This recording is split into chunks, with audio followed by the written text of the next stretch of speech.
Welcome, guys, back to the Grateful Living podcast. Today, I'm thankful to have Ani Sanyal with me today. Ani is an entrepreneur, investor, and speaker. He is the founder of Kolkata Chai Company, which is a cafe in New York City, Green Room Creative, digital marketing agency, and he's got a couple other ventures going on in real estate and things of that nature. Ani, thank you so much for joining us. Of course, man, this is long overdue. I had to let 2020 end before I could even think about doing anything outside of keeping my businesses alive. So I'm happy to finally connect with you. No doubt, no doubt. I totally understand that. Um, take us back to the beginning, where you grew up, your family situation, and the type of kid you were. Wow. The beginning. My parents, immigrants from India, from Kolkata specifically. I was actually conceived in India and born here, which is pretty funny. And my parents were you know, um, literally fresh off the boat, trying to figure it out with a kid. And I can't imagine how crazy it must have been for them. But I grew up. My dad was a grad student at UMass Amherst, so I was actually born in the Amherst area in Western Mass. And I think my childhood was marked with a very it was a pretty simple picture. We didn't have a lot, but we were happy. And I think that's something that gets lost in a lot of immigrant families as families grow and kind of join the middle class and move up from there. A lot of times that happiness and that simplicity that you had on the early days is lost. And I can just remember being really close knit. My mom, my dad, we definitely did not have a lot. I remember my dad had to pull like a couch out of a dumpster for us to have some furniture in the house, and it was like that type of very uh very humble existence. But I do remember my parents doing a really good job instilling values, in me as a kid. Honesty, working hard, being kind to others. I mean, these things are like so basic, but I remember just like growing up in a very pure household.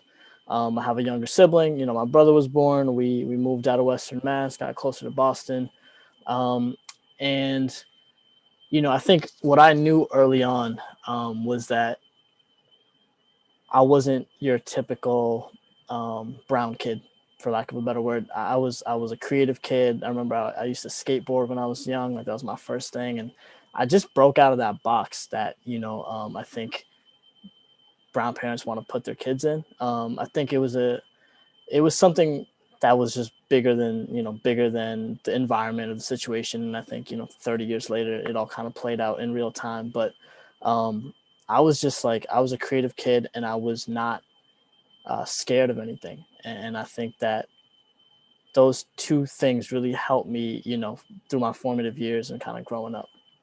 Yeah, I'm curious.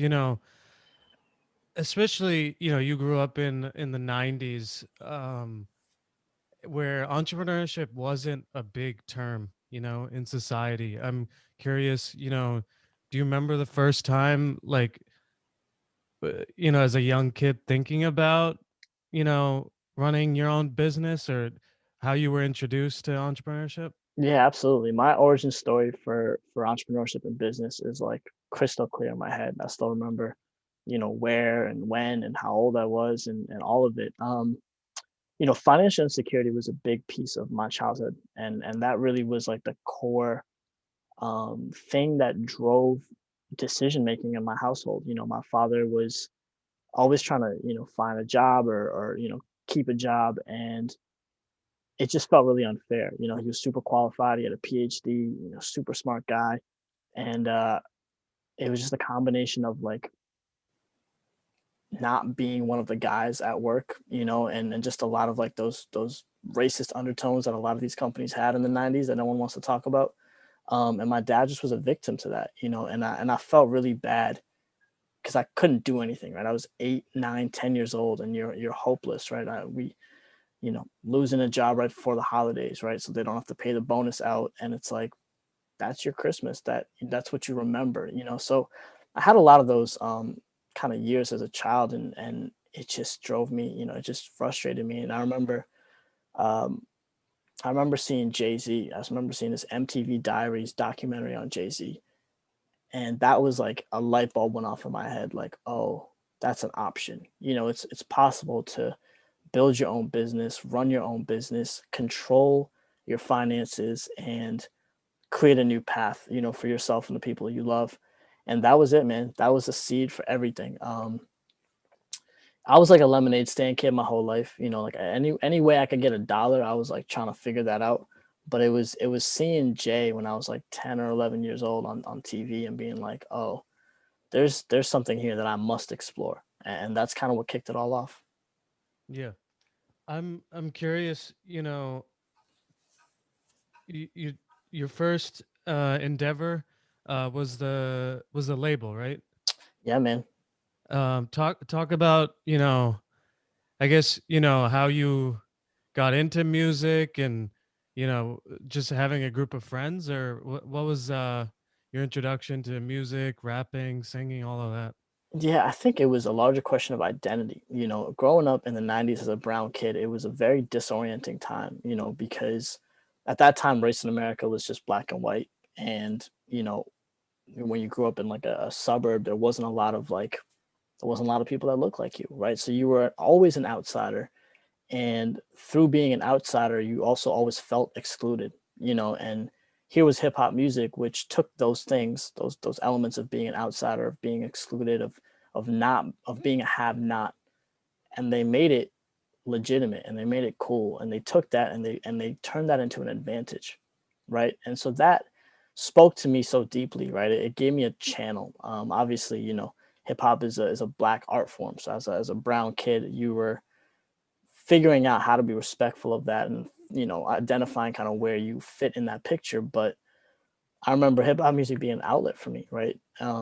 Writing, you know, whether it was, you know, writing bars, but really just writing poetry, writing things that you felt as a teen. And and it started like that, and it kind of like just it took its own form because I was always thinking about business, right? I was always thinking about how to build something, and I realized that there was a potential to do something with music. It was a very, you know, small seed of an idea, but my good friend and I decided to like start our own little label. You know, we were 16.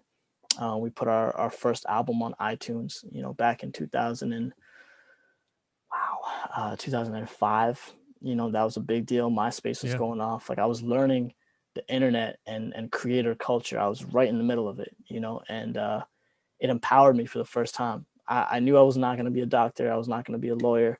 I didn't know what I was going to do, but I didn't fit in the box that people want to put me in. And music and entrepreneurship gave me hope that there was something outside of that. You have to understand, and you know this well. It's like our parents come from such dire circumstances that their entire life is about safety and security, right? And all they want for their children is safety and security. But if those things don't make you happy, right? If a job and job safety and all that doesn't make you happy, it doesn't matter what your parents want from you. You have to figure out what you want for yourself. So I was going against all odds. I was going against the current, you know, in the biggest way, being like, I don't fit in that box.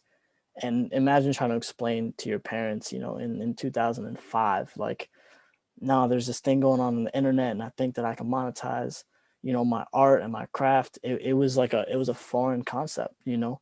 Um, and I went through all that, man. I went through all that as a 16-year-old kid, and I figured it out. Yeah, I'm curious, you mentioned that. To me, uh that must have been, I mean, I guess a lot of credit goes to your parents, or like, because I'm trying to think about being a 16-year-old kid rapping, and not to put a bad image on Indian parents, but I think, especially as immigrants, hip hop and rap is not associated with, education and, good, like, I mean, especially with the news media. I mean, hip hop and rap is associated with gun violence and drug dealing. Um, and you were going to, family gatherings with other Bengalis, and how did you, what was that relate like? did your parents ever try to stop you into like stop hanging out with, or stop, rapping? Or I'm curious, did you guys have, did they try? Or Yeah, it's a great question, and I think you contextualized it, fairly well. Um, but to your point, I think a ton of credit does go to my parents, is because the one thing that my parents are, they're extremely um, trusting of their children, right? And that trust that they put in us, it was up to us not to lose that trust, right? So it didn't matter what I was doing or who I was hanging out with. I knew that I couldn't violate my parents' trust, because that is the foundation for everything, right? They gave me freedom. Um, they stayed off my back in that sense, because they trusted me to make the right decision. And I think that is a massive step, for a lot of immigrant parents. Where I think, especially in our culture, like that's not always there. Parents feel like they have to play a role, an active role in, the education process and marriage and finding a partner and doing all like my. And part of that is because of who I was, right? When you start skateboarding as an 8-year-old kid, like your parents are like, "What? Who is what? Like, what can we do?" Right? yeah, And they realize that like you're your own person. And I was always really adamant about putting the flag down. Like I am my own person, and I'm gonna do these things, and I'm gonna be respectful, and I'm gonna uphold our values, but I'm not gonna be a square, because that's not who I am. And so yeah, I mean, to that point, especially in the '90s, I mean, hip hop in the 2000s, hip hop was getting maligned on a whole different level, right? It wasn't about Jay Z and Nas making tech investments like they are now. It was about, you know Bill O'Reilly going on his show and trying to drag, rappers. And um, my parents didn't know, first of all, what was going on. They didn't know I was rapping, I was making music, but they never heard it. They never understood it. They didn't really understand, until I think that this time. I still remember we were selling our CD in high school, kind of hand to hand. And like we had this album, and I remember we sold like a couple hundred copies in the first day or couple days. And I had like this big knot of cash. It was like the first $1,000 I ever made. I remember showing it to my parents, and I was like, yeah, I just did this. Like, and they were like, what? Like, how? Like, what are you doing? Like, are you selling drugs? Like, what's going on? I'm like, nah, I created a product and I sold it. And part of that's just in my DNA. Some of this stuff is just like God given, and I had to make sure that I didn't give up on myself. But yeah, my parents didn't try to stop me. They trusted me. They also had no idea what the hell was going on until very recently. I'm talking about last like 5 years of my life have they known, like, oh, this is what you do. Because I was ahead, in a lot of ways. And I had to trust myself. yeah. I'm curious, as you are in the midst of this high school and then, in your college years of, making music and things of that nature, how did you, I guess, how did you keep it going? Because I think a lot of bands break up, after they graduate in high school, or they break up, after they graduate from college. What was that process for you guys, and how did you keep the band together? Yeah, what a question, man. I haven't, no one's asked me this in a long time. I was part of a group called Green Street. It was myself, my producer, my really close friend, and another MC, another close friend. And I would not let it fail. It's a short answer. I was the glue, and I was also just like the guy that wasn't gonna take no for an answer. I wasn't gonna let us fail, because what we had all decided together was that we wanted to pursue this goal. Or we had this dream, right, of becoming independent artists and telling our story and seeing the world off of music. And I was just like, all right, if you tell me that, then that's exactly what we're gonna do. I just had this like this belief and this focus and this um, obsession with making sure that we got to our goals. It was really tough. When you start off with something in your teens or your early 20s with your friends, your boys, it's easier because everyone's lives are simpler, right? It's like you got a couple responsibilities, but overall, you guys are all bonded by this common, excitement of getting it popping. you graduate college, have to get a job, your friends are changing, your parents are applying pressure, you're getting into relationships. It all applies pressure on, this like dream that you have. And, I was fortunate where my partners, my band members, my group, we dedicated a decade to this, like straight put our lives on hold for 10 years to make this work. And we went through a lot of ups and downs, man. I traveled to Japan when I was 22. I got paid to go to Japan to go on tour, which is one of the most incredible feelings of my life, and like validated so much for me. That kid that started a record label when he was 16, in his best friend's bedroom. 6 years later, I was touring off those songs that I created in Japan, getting paid, right? Like that was a full circle moment, and that was some of the highs, but there were a lot of lows. Like we were dead broke. We were arguing, and we had creative differences. We didn't. Sometimes we weren't all aligned in terms of our effort and our energy. And we like I said, from 16 to 26, we put everything on hold and did it, and then some of those things start to break, right? Some of those relationships start to have too much pressure on them from 10 years, and it was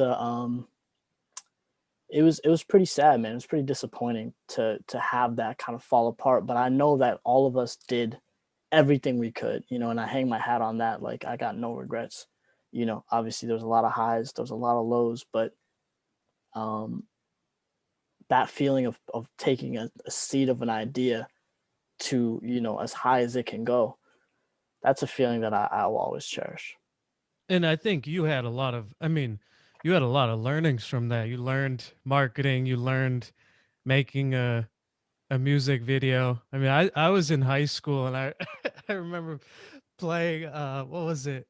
A Time Will Not Change Us or so I mean, so I mean a lot of that, I'm sure in terms of, managing Anik now is plays a lot of dividends even though you don't see it, in that, tough 10-year journey of trying to grow, but I mean a lot of those learnings I'm sure have come full circle later in life.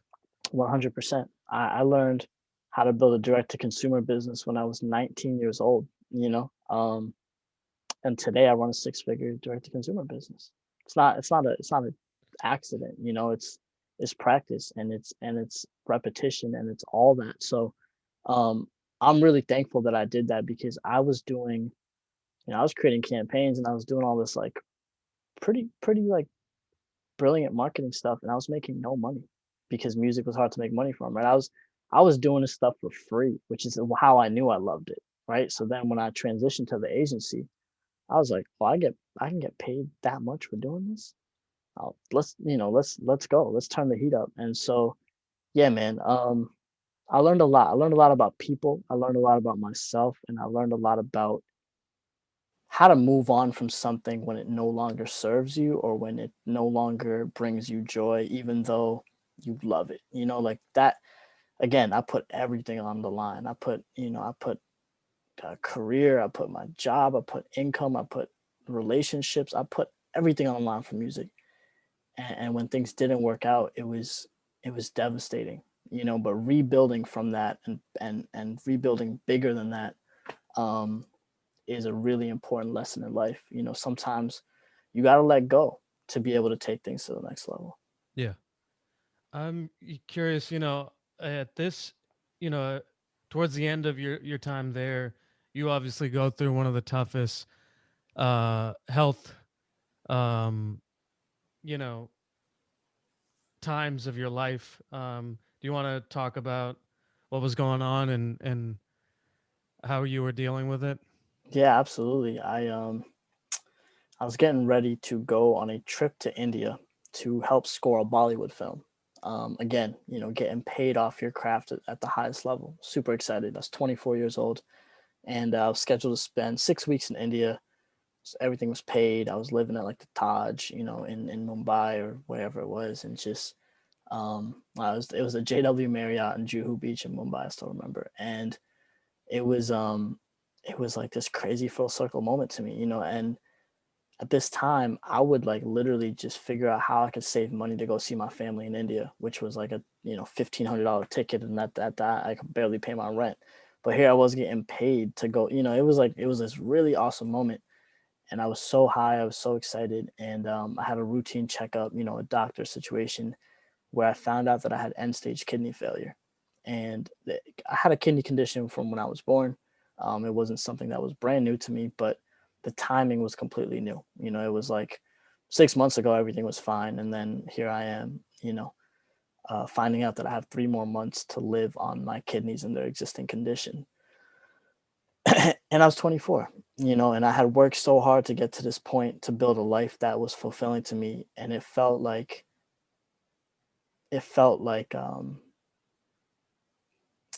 everything was about to be taken away from me, or the potential to lose everything. But again, remember, I'm crazy. I'm the 8-year-old skateboarding kid. I just don't take no for, I just don't do well with people telling me what I can't do. And I remember I looked my doctor in the face and I was like, I'm gonna go to India. I have 3 months to live. I'm gonna use 6 weeks. I'm gonna use half of that to go see my family, to go live out this thing that I've built. And when I get back, I'm gonna deal with this and we'll figure it out. And sounds good in theory. That's exactly what I did. But I remember at the end of that India trip, I felt so bad. I could feel my body slowing down. It's something that's like, it's not fun. I don't recommend it on anybody, but the condition that I had, it was just, I could literally see and feel my body changing, and it was really difficult. Came home, had to go undergo like an emergency dialysis procedure, and here I was, 24 years old. 8 months before this, I was in Japan.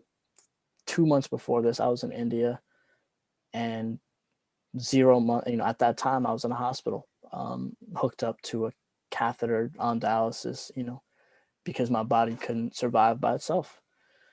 And man, the pain that that situation put my parents through, was something that I'll never forget. It's just something that I keep close to me because it's important to know that's what pain is. Pain is not losing $100,000 in a year because of coronavirus. Pain is not losing a client, because something went wrong at the agency. Pain is when your parents are scared that they're going to lose their child before, they can do anything about it. And that time of my life was some of the most incredible highs and some of the most, lowest lows, and it changed me. It did a lot for me in the sense of like I started to understand that life as a concept was not a trajectory of just good things, right? Or life itself was not this um everything was going to be easy or manageable the whole time. Life was about real pain and real moments where you don't know what's going to happen, where all you have is faith and family. And yeah, man, we went through a difficult time trying to find a kidney donor. I was going to dialysis 3 times a week, but I was also going to the studio twice a week. Right. I Yeah. was shooting music videos with this like big like catheter in my chest that I had to like tape down. Um, I was getting ready to roll out albums, and I was not going to let this be the end of my story, especially if something went drastically wrong.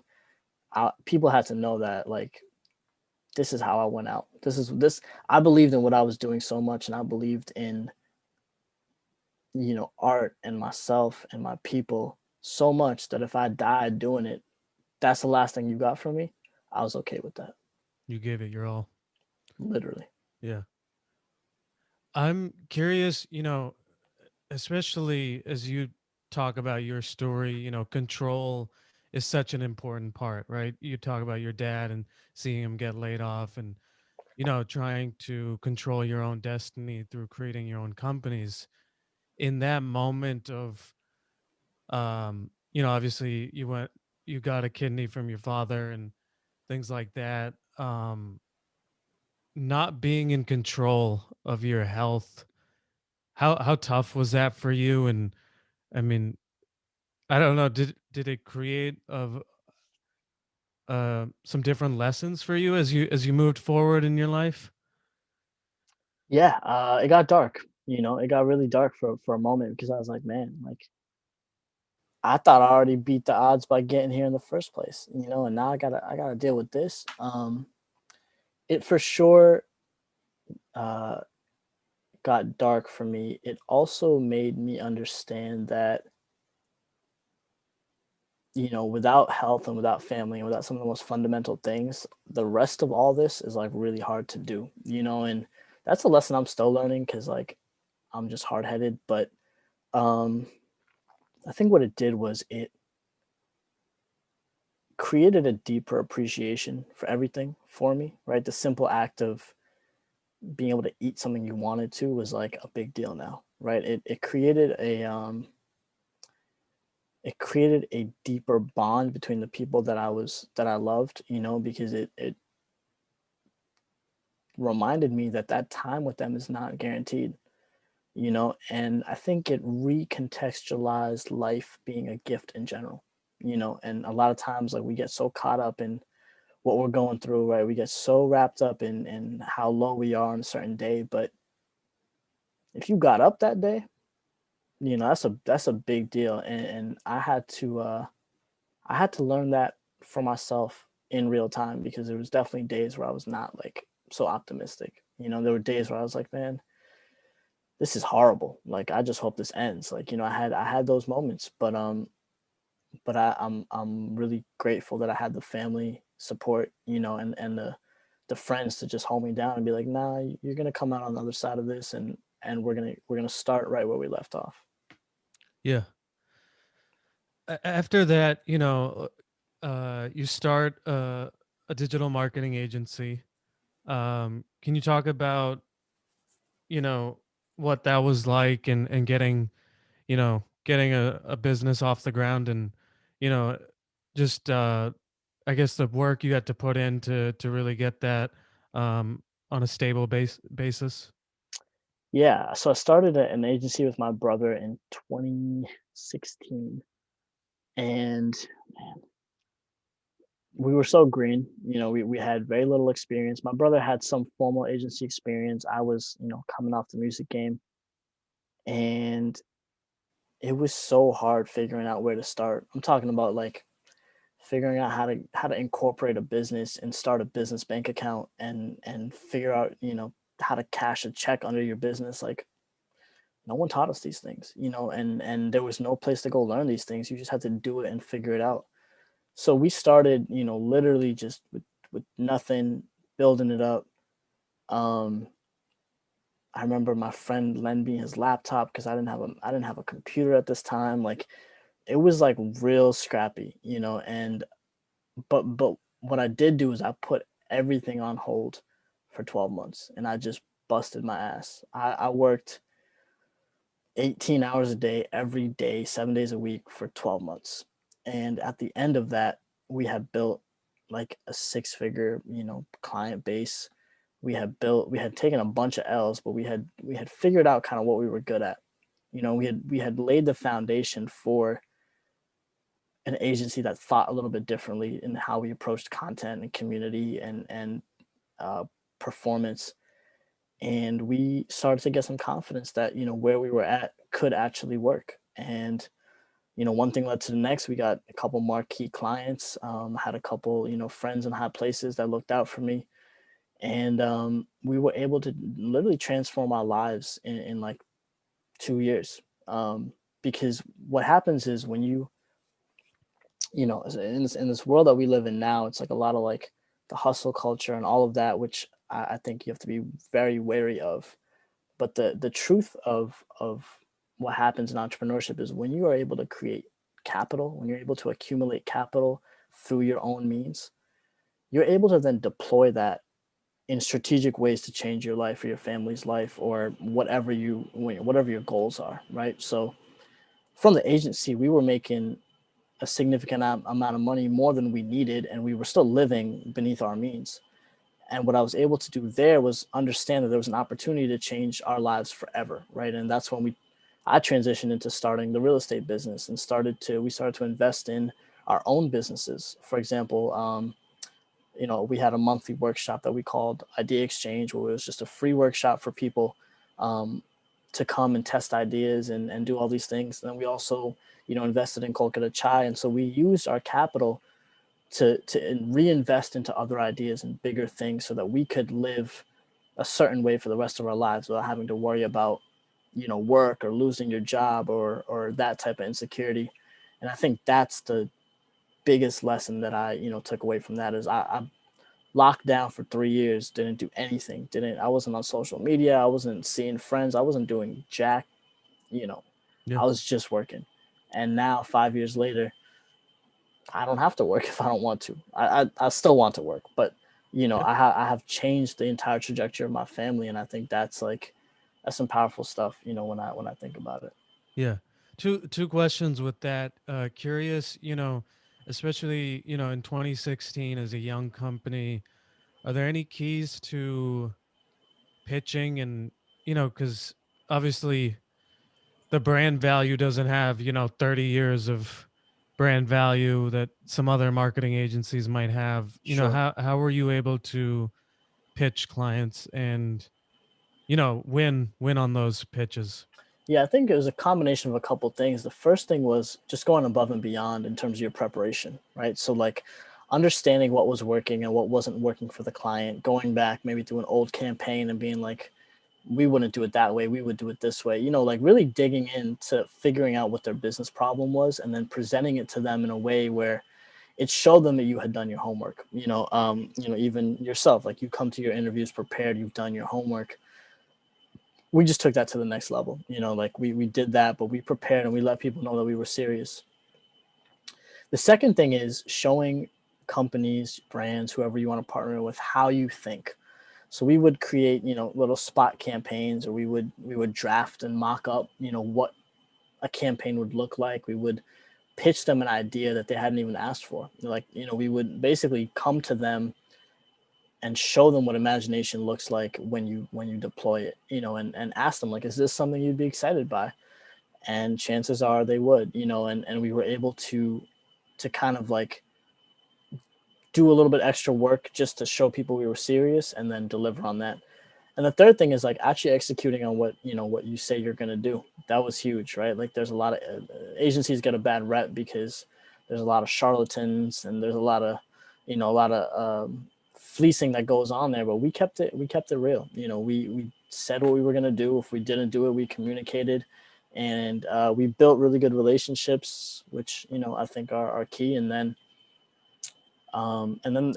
we try to stay ahead of trends, and that's something that we can talk about. But just understanding when things were getting saturated, when it was time to pivot or do something new, we were pretty honest about that. Yeah. Just for time purposes, let's also talk about Kolkata Chai Co. That's something you and your brother started. Can you talk about the meaning behind it and what's going on there? Yeah, so both our parents are from Kolkata. My parents' first date, my mom spilled a pot of tea on my dad's lap because she was so nervous, at this restaurant called Flurries in Kolkata, which is very like iconic. And my brother just picked up like making chai as like a meditation because the agency business was just so stressful, and we were like, he was just like, I can't, I gotta get away from the computer sometimes. And that plus we had a very deep appreciation for culture and food back home. My mom was instrumental in making sure we spent summers in India as kids, and we had a very close relationship. I know Kolkata as well as I know New York City. For certain parts of it, I can get around. I can navigate, and so like we always grew up with this like deep fascination for street food. For the flavors, for the way it was cooked, for the people, for the just the mind blowing nature of tasting something like that comes from something so meager, right? It was like a bhel puri and like a newspaper cone, and you'd be like, nah, this is Michelin level. Um, but we realized was there was nowhere to get a decent cup of chai in New York City that was real, you know, um, which is an incredible problem because you think about the diaspora population that lives here. You think about all the people, especially like the first generation South Asian kids like ourselves, and how big chai is to all of our stories. And there it was being misrepresented by Starbucks or, some like samovar type cafe, which was like trying to be authentic, but not. It wasn't made by South Asian people, so how could it be authentic? Um, and so we made a big bet, man. We made a big bet on if we were able to fuse what we knew from a culture and content and digital and marketing side with a product that was just a cut above everything else on the market, a clear cut above everything else on the market. If we married those two things, we would have the potential to build a really, interesting company, but also put our flag down for our culture and our people and represent something that's so meaningful to us in an authentic way. How do you deal with fear? Because this is a space that you're literally creating on your own. Is it you don't fear you don't fear like just failure? I guess. I mean, how? Because I'm trying to I mean, you're creating a whole category that doesn't exist, right? And it's going to take a lot of capital. It's going to take a lot of hours. Like Oyan went to India and studied. And um, do you guys just? I mean, do you just not fear failure, or what's what's the key there? My kidneys failed me when I was 24. My record label business failed when I was 26. I had already been through failure. Some of the biggest, wildest, craziest failure you can imagine. This idea of like not being able to sell a product that means a lot to me.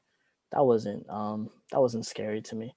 Uh, but to your point, and I think this is really important, fear is an essential part of immigrant households. It's just we don't even understand how ingrained it is until we unpack it. I was able to recognize that at a young age and make sure that it didn't consume me because I knew that everything I wanted was on the other side of fear. I saw fear crippling my family and forcing them to make certain decisions they didn't want to make just because they were scared to make a different decision. So fear is something that when you acknowledge it and when you see it and when you know exactly who and what it is, you learn how to put it in a box. You learn how to deal with it. You learn how to stand up to it. And a lot of times people don't even acknowledge or understand that there's fear in the equation. They just think about that as a constant, right? They're like, I can't do this because I'm not qualified. That may or may not be true, but the idea is you're too scared to even explore that idea if you're qualified or not, right? Or really to get over that. So was there fear throughout this whole process? To be honest, man, no, there wasn't. There was a lot of strategic planning and thinking and being um, conservative with kind of how we did this. Um, but there wasn't fear. There was, and again, when you bet on yourself, right? When you put all the chips all in on yourself or your own ideas, it's up to you to make it work. And so I know if it's up to me to make it work, that's all I need. I'm in control, right? As much as can be. And then of course 6 months later after we opened, the coronavirus shut New York City down. Yep. And I've kind of explored that idea in my head a little bit more because I remember the day I went to the cafe and had to accept that this was happening, and even then there wasn't fear, which is when I knew I was like, okay, we're gonna be okay. I wasn't scared. I was confused and I was trying to figure out exactly what tactically that meant for us, but I wasn't scared like, oh, we're gonna lose the business. It was like, no, I can't afford to lose a business, so I got to figure it out. Um, but my piece of advice to everybody who's kind of dealing with fear, whether it's in a business or a personal situation or um, whichever way it applies to you, understanding and acknowledging fear and learning how to compartmentalize it or deal with it is the key. And then understanding that everything you want is on the other side of that fear.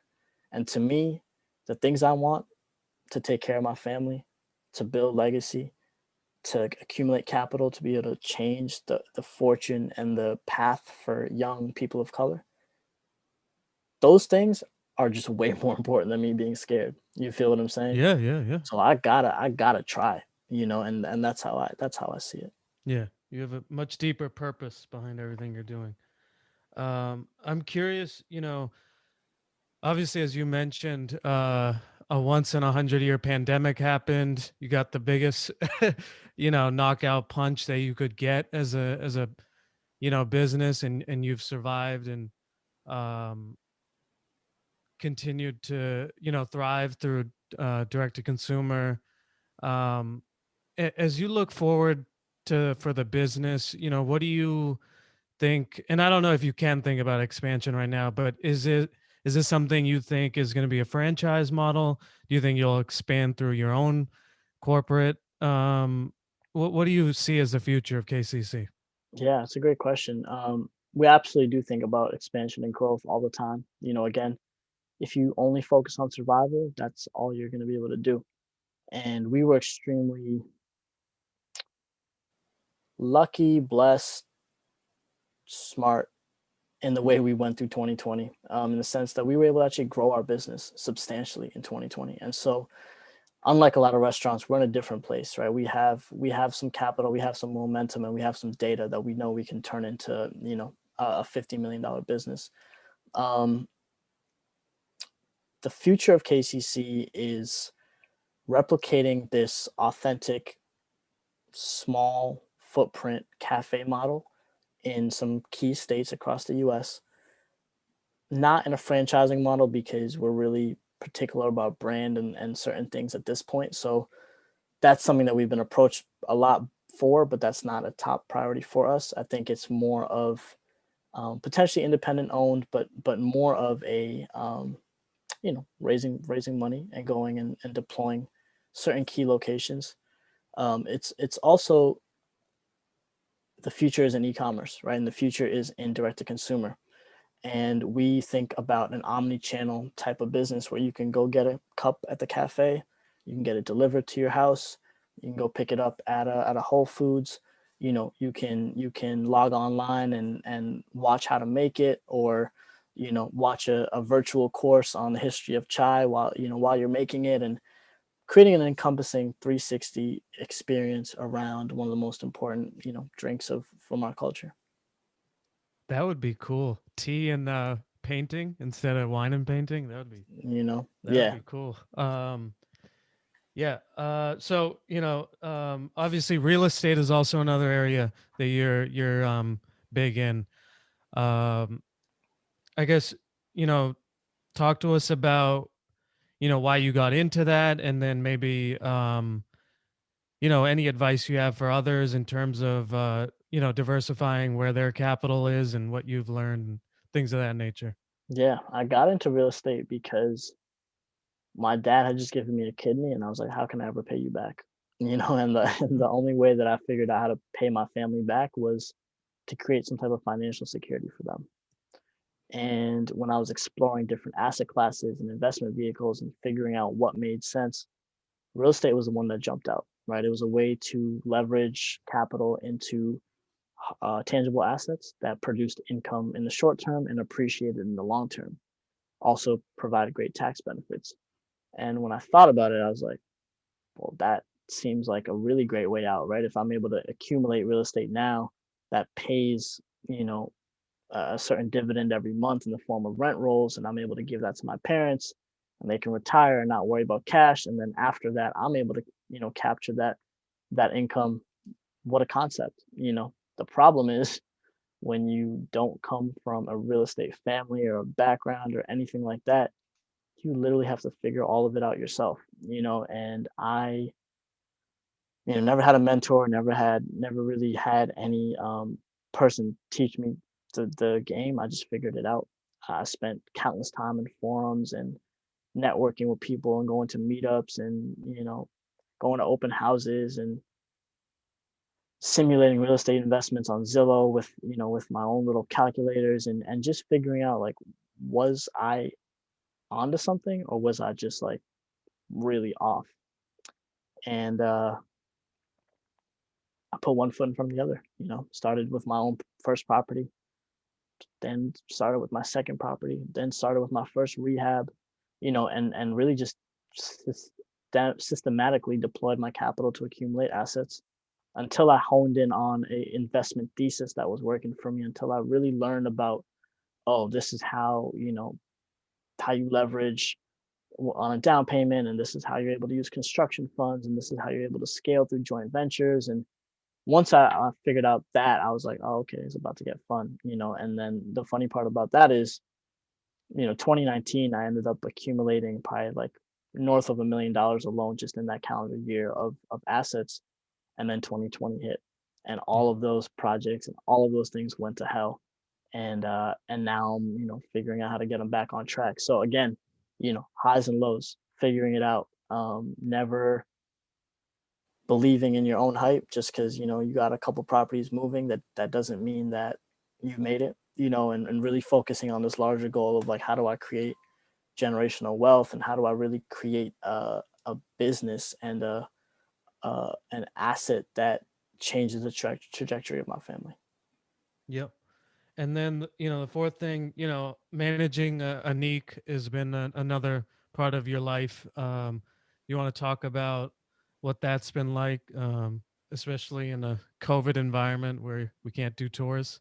Yeah, Anik's TED Talk, his first TED Talk actually goes live in 30 minutes today. So Awesome. it's exciting. Oh yeah, Anik. I mean, that's my brother. That's somebody that I met actually after my surgery and was getting back to New York, and we had a mutual friend introduce us, and we just hit it off. I think there's a lot of similarities we have in terms of being, you know, the eldest son in immigrant families, and having a deeper purpose when it comes to family and why you do it. And we have a lot of similar influences, in terms of like music that we listen to. And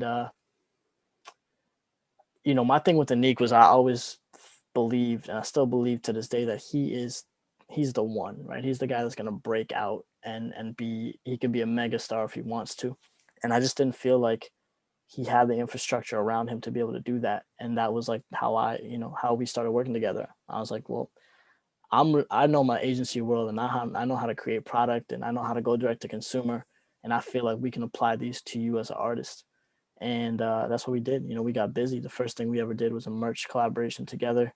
We then leveled up and did a bunch of other stuff. His single Big Facts was like the first rollout that I was really heavily a part of, and that changed his life. We took him from being an independent artist to really being an icon in South Asian culture. Had billboards in Times Square, had sold out shows in India, had all types of offers on the table. And Akon was flying us out to LA to meet with him, and um, was just really able to take the talent and the creative approach that he had, and build a business around him and turn him into an entire ecosystem. So, he's a partner in Kolkata Chai. He has his own merch, business. He is involved in food consulting. He's, doing a TED talk, like really just turning him into um, a business has been like my core focus. And yeah, 2020, we had uh, two albums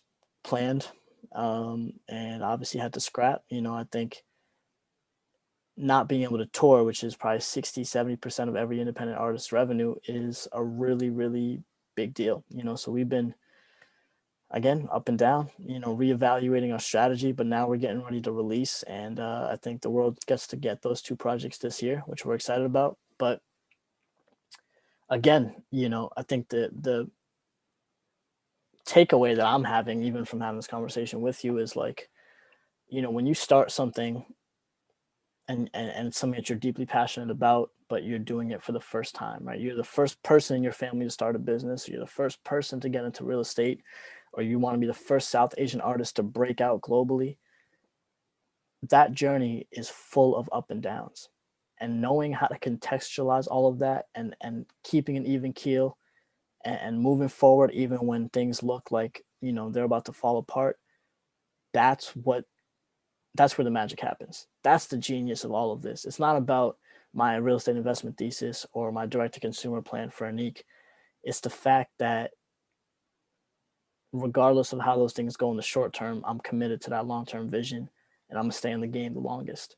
And I think those things are very tough for people when they're starting out, right? People have a lot of fear about a new business or a new idea. They don't know if their family's gonna accept it. Their friends are laughing at them, and you got to just separate all of that from what is it that I'm trying to do, who is it that I'm trying to impact, and how can I stay the course in the face of all this adversity that I know I'm going to get because of what I'm trying to do. Yeah. Last 10 minutes, I'll just ask some general questions. As I think about your life, I broke down, the four different areas that I see. And I'm sure there's other things going on. Um, how do you manage your time? Do you give a fourth to KCC, a fourth to GRC, a fourth to Anik? I mean, it seems like there's a real estate. I mean, there's a lot on your plate. How do you Yeah. manage your time? Yeah, I manage my time down to the minute. I mean, we started today at 11. I was in the office at 10. It's a Saturday morning. Like I know exactly what I have to do every minute of every day. So it's not necessarily like an even allocation around all businesses because sometimes due to seasonality of certain things, some things will take way more time, right? Like during an unique album rollout, that's going to take way more time from me than, during an off season or when I'm launching a new real estate brand, it's going to take up much more bandwidth. And so the key is to have a really good team that can handle things and manage the parts of the business that, you have to transition off so you can do bigger things. The key is paying people to do those things, right? And understand that you're going to take home a little bit less money, but you're going to be able to scale a little bit bigger and not wasting time in all the ways that the world tries to distract you nowadays. Netflix, Twitter, watching your Robinhood stocks.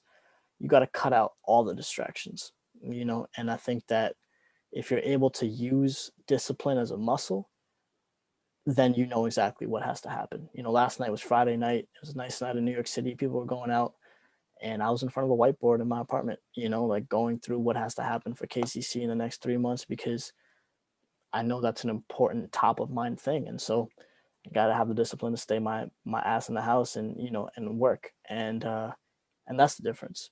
So time management is key, but it's also discipline of how you use the time. That's really key. I'm curious, all of this requires a lot of energy, which means at some point you need to turn off and regather yourself. How do you do that? Is it Friday nights and Saturday nights you take off from work, or how do you keep yourself going week after week? Yeah, great question. I'm really protective with my energy, super protective. What that means is like if I don't want to do something, I'm not going to do it. And that's a very like it gets you into trouble, right? When you're in a romantic relationship or when you have obligations to certain things. But I'm that person. You're not gonna get me to do something I don't want to do because I just spent 80 hours in a trap. I just spent 100 hours working this week. So if I need to like shut down from 9 a.m. to 1 p.m. on a Saturday morning, that's what I'm gonna do. A couple things. So I meditate every morning. I carve like 30 minutes for myself before I start my day. Stretching, meditation. I pray. I just kind of get myself even, right? Before I go deal with all the ups and downs that I got to deal with. I do take Friday nights and Saturday nights typically to, be by myself, reading, learning, hanging out, not doing anything. But when you're in the entertainment business, Friday night and Saturday nights are busy nights. So, you can win and lose on that. But um, I'm really protective of my time. I also do things that make me feel good when I want to do them. So I don't deny myself of certain things. I've spent most of this month in Miami because, I didn't want to be here in the cold and I had my team, everybody was humming and I was working from Miami, because I wanted to get out. Um, that's something I'm learning that's new. I haven't done that a lot in my past. I'm like a stoic and like an ascetic when it comes to like I cut out all the fat from my life. But I've recently realized that there's no point in any of this if you're not able to enjoy it on your own terms, right? So I t- I take those moments for myself, and I also know what makes me feel good, and I do more of that. That means like turning up the music in the morning, or wearing a nice new pair of sneakers, or talking to someone that always gives me good energy. Like I know those levers that make me feel good, and I try to pull on those more than getting down on the things that aren't going for me. Yeah. Awesome. Ani, I'm gonna try to close it out. But before we go, is there anything else that you want to talk about? I'm thankful for the platform, man. Thanks for having me. I know you've been really diligent about following up and making sure this happened, and I I apologize for the time it took, but I'm happy No. we finally got the time. Anything? I mean, I just want to. I guess I'll leave people with one thing. I think in this life, we a lot of there's a lot of pressure that gets applied to us from family, from expectations, from what you should be doing around marriage and kids and all this stuff, and it's really important to realize that if none of that makes you happy, then none of that makes you happy. And finding what fulfills you is what you should spend your time on. And in order to do that, you're going to have to break a lot of norms. You're going to have to break some cycles. You're going to have to break down expectations of you. But if those things fulfill you, then you need to make sure you go ahead and do that. I was telling someone the other day, I've never woken up and been like, I gotta go to work today. Damn it. I've never had that feeling. Yeah. Can you imagine that? I'm 32 years old. I've never been like, I gotta go to work. Yeah. That's a sublime feeling. Like I almost feel like I'm cheating the system or something. Like like what am I doing? What am I doing to deserve this? But that's the other side of fear. That's the other side of putting the work in. It's waking up every day and being like, well, I get to do whatever I want to do today, and I'm gonna choose to allocate my energy and time towards uplifting people, building my business, taking care of my family, and that's what I do every day. So Yeah. Yeah. that's That's what I'll leave awesome. people with. Ani, I just want to acknowledge you, man. It's just from afar watching you throughout this time. Uh, it's been just awesome. You know, uh, the day I went to KCC in New York City, Sean was able to bring his daughter in, and we talked about how cool of a moment uh, that must have been, for Sean's daughter, and to just have a space, to grow up with authentic chai. And then, you know, uh, to anybody out there listening, I mean, Ani gives out a lot of great advice and on real estate and things of that nature, and a really great person to follow on Instagram. Um, and so, I just want to thank you for living the life that you do. I think you have the self-awareness to know who you are, and you go after that life, and you've created a successful life, and uh so many people live, go to job for 40 years and never liked it, and you've been able to create an ecosystem where you do.